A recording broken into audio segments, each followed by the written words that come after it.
We all remember the mistakes of Iraq, and we have learned those lessons. We were not involved in the initial strikes on Iran. Yesterday, I spoke to you about the situation in the Gulf and explained that the United Kingdom was not involved in the strikes on Iran. That remains the case. Over the last 2 days, Iran has launched sustained attacks across the region at countries who did not attack them.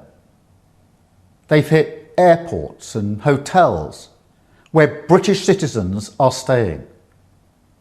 This is clearly a dangerous situation. We have at least 200,000 British citizens in the region, residents, families on holiday, and those in transit.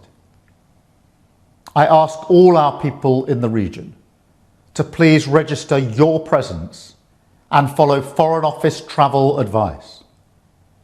I know this is a deeply worrying time, and we will continue to do all we can to support you. Our armed forces, who are located across the region, are also being put at risk by Iran's actions.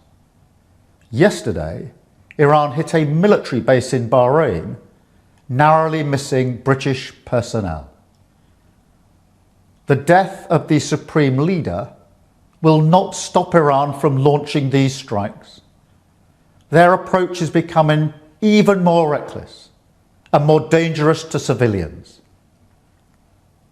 Our decision that the UK would not be involved with the strikes on Iran was deliberate, not least because we believe that the best way forward for the region and for the world is a negotiated settlement, one in which Iran agrees to give up any aspirations to develop a nuclear weapon. But Iran is striking British interests nonetheless and putting British people at huge risk, along with our allies across the region. That is the situation we face today. Our partners in the Gulf have asked us to do more to defend them, and it is my duty to protect British lives. We have British jets in the air as part of coordinated defensive operations, which have already successfully intercepted Iranian strikes. But the only way to stop the threat is to destroy the missiles at source, in their storage depots, or the launchers which are used to fire the missiles. The United States has requested permission to use British bases for that specific and limited defensive purpose. We have taken the decision to accept this request, to prevent Iran firing missiles across the region, killing innocent civilians, putting British lives at risk, and hitting countries that have not been involved. The basis of our decision is the collective self-defence of long-standing friends and allies and protecting British lives. That is in accordance with international law, and we are publishing a summary of our legal advice. We are not joining these strikes, but we will continue with our defensive actions in the region. And we will also bring experts from Ukraine together with our own experts to help Gulf partners shoot down Iranian drones attacking them.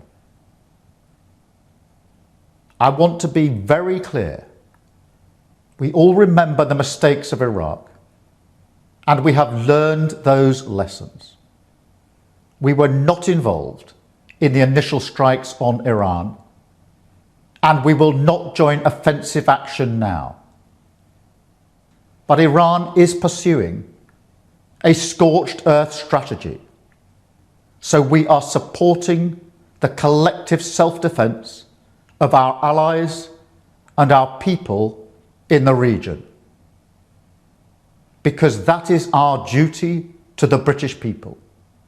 It is the best way to eliminate the urgent threat and prevent the situation spiralling further.